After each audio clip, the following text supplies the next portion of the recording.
The idea of a guaranteed annual income or a guaranteed minimum income has been around for a long time, but it's something that this pandemic and the global nature of it has reawakened, and that's true in Canada.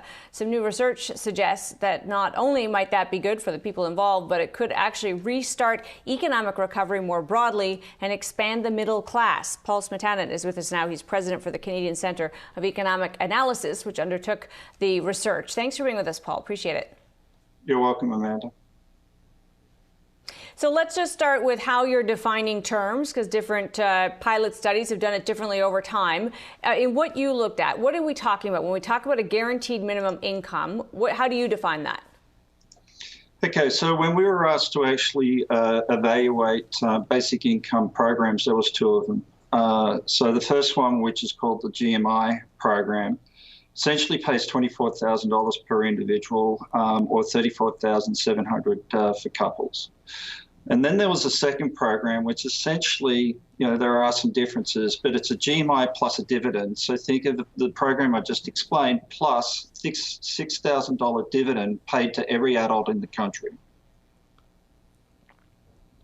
And when we look at the benefits of those two, and one of the questions that often comes up about any form of guaranteed income or basic income, which is often considered as a replacement for welfare. So at the very lowest level, you're just replacing people who can't work. Do you think, is GMI that? Is it to replace people who otherwise would be supported by the state some other way? Right. So the GMI program is essentially designed to lift low-income families out of poverty.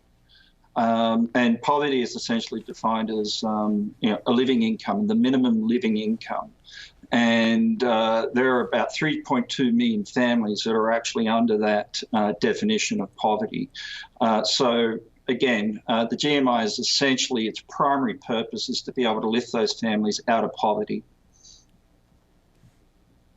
And it comes at a cost, of course. Obviously it works. If you give people money, you can lift them out of poverty. What are some of the critiques of it? What are some of the concerns about a program like this?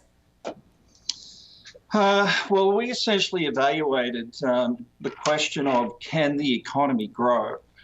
Depending upon way the program is funded. So in terms of some of the critiques, I guess some people are worried that if you are paying a basic income, then that will disincentivize people to actually go and work. Another critique would be the burden on higher income families could be too high and they would change their consumption habits and things of that nature. None of which that we actually saw within the analysis that we performed. And that's been true, certainly from the research I've done in every pilot study ever undertaken. It does not undermine people's willingness to work.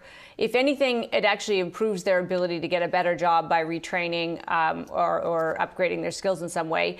But it does come at a cost. So one of the questions people would ask is, how do we pay for all of it? What does your model suggest the best way to support this kind of a program? Okay, so the analysis was essentially concluding that depending upon how you fund a basic income program, it can have positive economic impacts. And what we noticed that, and think of, there's three primary sources of funding a basic income program. It's either drawing funds from households that have the capacity to pay, drawing funds from businesses, or drawing funds from government debt, or some combination of all three. And what we found is that any scenario in which you're primarily funding a basic income from households that have the ability to pay had the best economic impact outcomes.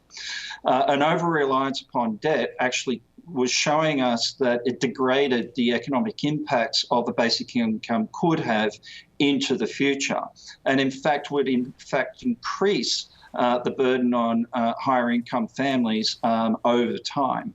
The other aspect is that the models in the analysis was telling us that you shouldn't be funding basic income from businesses. There's only a small proportion of the funding that could come from businesses. But if that funding level is too high, again, it disincentivizes private investment, which starts to impact the economy in that regard and degrades the potential effect of basic income to grow the economy in the future. So the only way, obviously, to justify, as much as one needs to justify it, the higher taxes on individuals or government raising revenue through debt, which amounts to the same thing over a longer period of time, is if we can argue that it not only benefits our fellow citizens, which of course is a social policy that might concern us, but also might grow the economy. When we talk about expanding the middle class, lifting people out of poverty, can we do kind of a trickle-up theory where you will actually grow the overall economic pie, and the folks who are being taxed will also do better? Correct. And that's what we're seeing within the numbers is that, and you're right, the term trickle-up is essentially occurring. That's actually supporting expanded economic growth within the economy, and depending upon which program you choose, the level of economic growth can be different. For instance, under a GMI program, which tends to favour the lower income and not necessarily middle and up incomes, by the fifth year, if you're avoiding significant over-reliance upon debt, you could have, by the fifth year, up to 300,000 extra jobs. And an economy that is growing at 1.6% extra by the fifth year. When you turn to the GMI plus a dividend, remembering that the dividend is $6,000 paid to every adult, those benefits actually do increase, yet the amount of transfer from households that have the capacity to pay to lower income households is also greater. But by the fifth year, you could have about 350,000 jobs under the GMI plus a dividend, or an economy that is at least 1.8% growing higher by the fifth year. I don't know whether this was kind of in the scope of your analysis, but certainly the pilot that was undertaken and then canceled in Ontario showed that there's a really important aspect of this where it replaces existing programs like welfare or disability, that it takes some of the dehumanizing stigma out of those the interaction. In other words, people are very harmed emotionally and socially by being in those programs. This removes that. Is that an important element? I mean, how do we measure the value of replacing programs that kind of may be harming people as much as they're helping them? It's a good question, and it was outside the scope of the work that we had performed, but it's definitely an area for future research. And one aspect of basic income, and as you said correctly before, basic income should be thought first and foremost justified on a justice level and an inequality level. What the analysis is showing is that if you fund this correctly, it can actually have some positive economic impacts.